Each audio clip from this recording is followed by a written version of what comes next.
باللہ من الشیطان الرجیم، بسم اللہ الرحمن الرحیم۔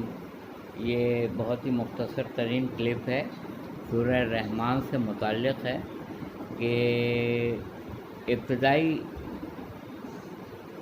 آیت کی تلاوت کا شرف حاصل کروں گا۔ بسم اللہ الرحمن الرحیم۔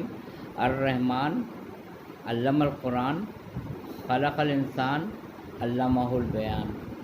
رحمان وہ ہے جس نے علم قرآن عطا کیا، انسان کو خلق کیا اور بیان کی قوت عطا کی۔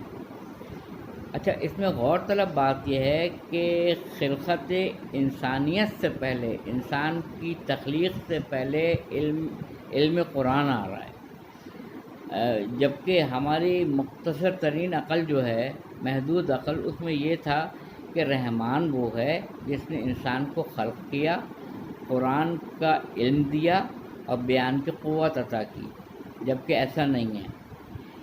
انسان کی تخلیق سے پہلے علم قرآن آ رہا ہے جو دیا انسان کو۔ اب یہ آیت میں دوبارہ پڑھ رہا ہوں آپ کے سامنے، بسم اللہ الرحمن الرحیم۔ الرحمن علم القرآن خلق الانسان علمہ البیان۔ رحمان وہ ہے جس نے علم قرآن عطا کیا، انسان کو خلق کیا، خلق الانسان، اور بیان کی قوت عطا کی۔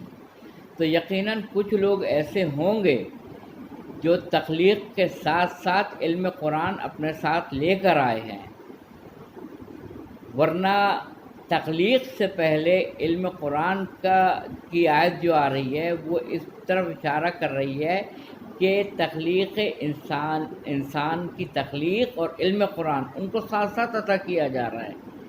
اب اس آیت کو دوبارہ سے آپ تلاوت کریں، بسم اللہ الرحمن الرحیم۔ الرحمن علم القرآن خلق الانسان علمہ البیان۔ رحمان وہ ہے جس نے علم قرآن عطا کیا، انسان کو خلق کیا اور بیان کی قوت عطا کی۔ وآخر دعوانا الحمدللہ رب العالمین۔